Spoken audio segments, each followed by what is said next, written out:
सबसे पहले आप सभी को नूतन सत्र 2020-21 की बहुत बहुत शुभकामनाएं। और ये शुभकामनाएं ऐसे समय में हैं जब भारत ही नहीं पूरा विश्व एक महामारी की चपेट में है, और वह महामारी कोविड-19 की है। भारत में भी लगातार तेजी से संक्रमितों की संख्या बढ़ती जा रही है। आप सभी को अपने घर पर सुरक्षित रहना है, ऐसा भारत सरकार और राज्य सरकार चाहती है। और इस महामारी की समस्या से जूझते हुए एक नया अवसर हमारे सामने आया है। वो अवसर है कि हम ऑनलाइन अपने अध्यापन के कार्य को जारी रखें। आप सभी एमए के विद्यार्थी, एमए फाइनल के स्टूडेंट हैं। आपने अब तक जो पढ़ाई की है वो सामने क्लास रूम में बैठकर की है, लेकिन एक नया अवसर हमें मिला है इस महामारी से बचने का, और आप लोगों तक हम विषय के ज्ञान को पहुंचाएं और आप घर बैठे ही ऑनलाइन इन सभी लेक्चर्स का अध्ययन करें।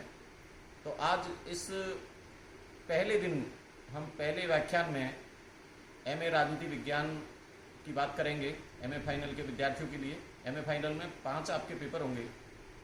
उन 5 पेपर्स में मॉडर्न पॉलिटिकल थ्योरी, भारतीय शासन और राजनीति, ह्यूमन राइट्स एंड ड्यूटीज, और 2 आपके अपनी पसंद के ऑप्शनल पेपर होंगे। आप सभी को एक सिलेबस का अध्ययन करके, कोटा विश्वविद्यालय कोटा के सिलेबस का अध्ययन करके आप अपनी पसंद से आपके ऑप्शनल विषयों का आप पेपर्स का चयन करेंगे।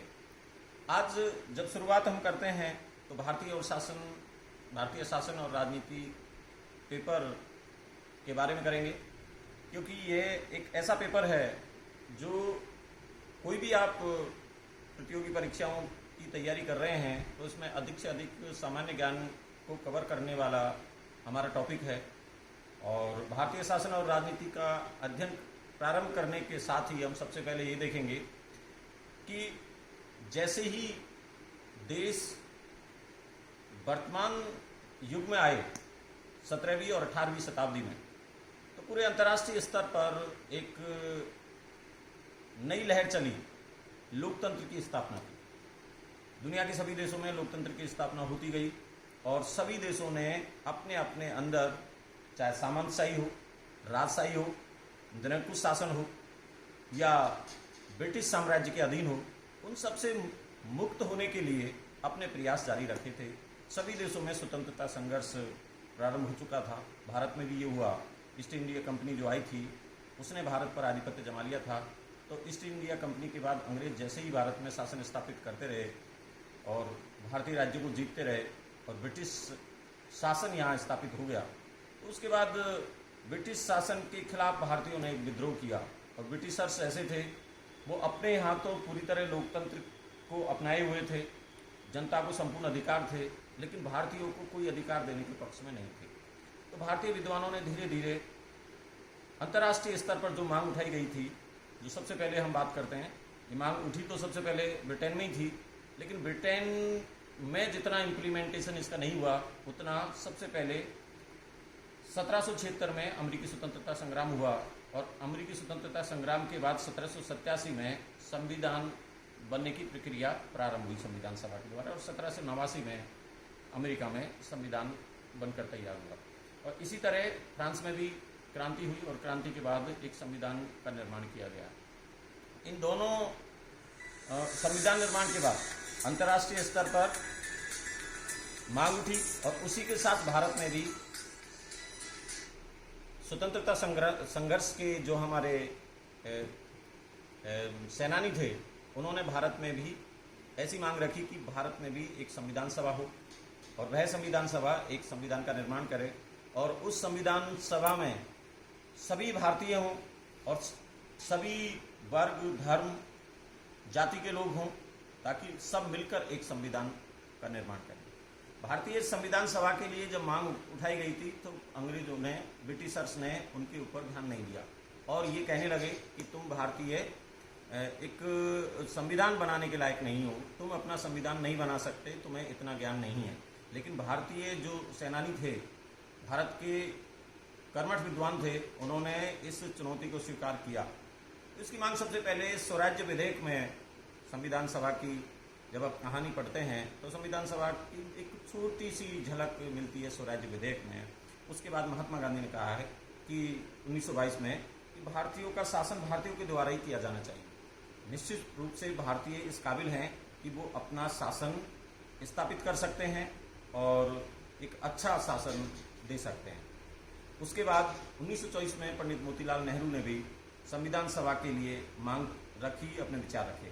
फिर रामन राय ने, इस तरह भारतीय विद्वानों ने मांग रखते गए और इन सभी मांगों के जो विचार थे, उन विचारों को मूर्त रूप देने के लिए पंडित जवाहरलाल नेहरू ने सर्वप्रथम प्रयास किया। और जैसे ही संविधान सभा की मांग उठती गई, भारतीय इसमें इस मांग के साथ जुड़ते चले गए और आम जनता तक भी ऐसे विचार हो गए कि अब हमें एक संविधान की ज़रूरत है और हम एक संविधान बनाने के लिए संविधान सभा का निर्माण करें और उस संविधान सभा में सारे भारतीय हों।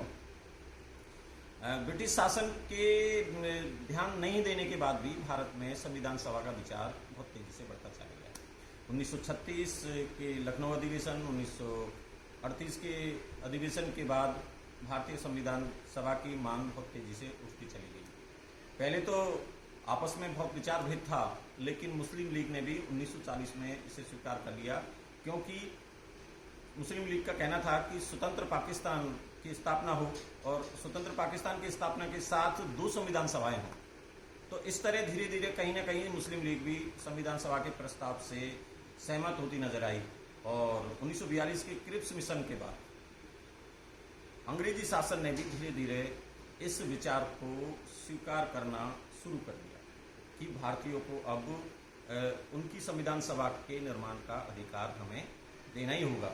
अब ये न केवल ब्रिटिश शासन का निर्णय था, बल्कि अंतर्राष्ट्रीय स्तर पर भी इंग्लैंड पर दबाव था और द्वितीय विश्व युद्ध चल रहा था। द्वितीय विश्व युद्ध में भारतीयों का सहयोग लेने के लिए उनकी मांगों पर विचार करना बहुत जरूरी था। फिर 1946 में कैबिनेट मिशन योजना के तहत भारत की संविधान सभा के निर्माण का उल्लेख किया गया और मान लिया गया कि भाई आप अपनी एक संविधान सभा का निर्माण कर सकते हैं। तत्काल रूप में ये बहुत मुश्किल हो गया है कि अब संविधान सभा का निर्माण कैसे हो।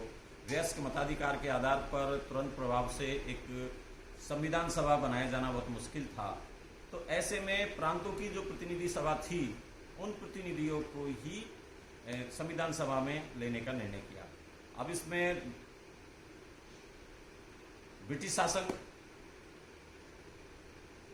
कमिश्नर्स और देसी रियासत, इन तीनों के प्रतिनिधि लेने का निश्चय किया गया, जिसमें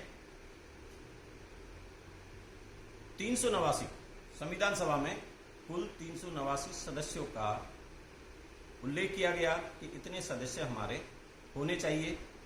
उनमें 292 सदस्य ब्रिटिश शासन के, 4 सदस्य कमिश्नर्स के और 93 मेंबर्स देसी रियासतों के होंगे, ऐसा तय किया गया। टोटल 389। फिर जैसे चुनाव हुए, चुनाव के बाद 208 सीटों पर दलीय आधार पर हुए चुनाव, 208 सीटों पर कांग्रेस को बढ़त मिली, 73 सीटें मुस्लिम लीग को, 8 निर्दलीय सदस्य चुने गए और बाकी अन्य दलों को 7 सीटें प्राप्त हुई। यानी इस तरह 7 प्रतिनिधि अन्य दलों के हुए। इस प्रकार 389 सदस्यों का चुनाव हुआ और ये 389 सदस्यों में सभी धर्मों के, जातियों के प्रतिनिधि थे, क्योंकि कैबिनेट मिशन योजना में ये साफ था कि जनसंख्या के आधार पर संविधान सभा के सदस्यों का चुनाव होगा, जिसमें प्रत्येक प्रांत के जनसंख्या के हिसाब से प्रतिनिधि चुने जाएंगे।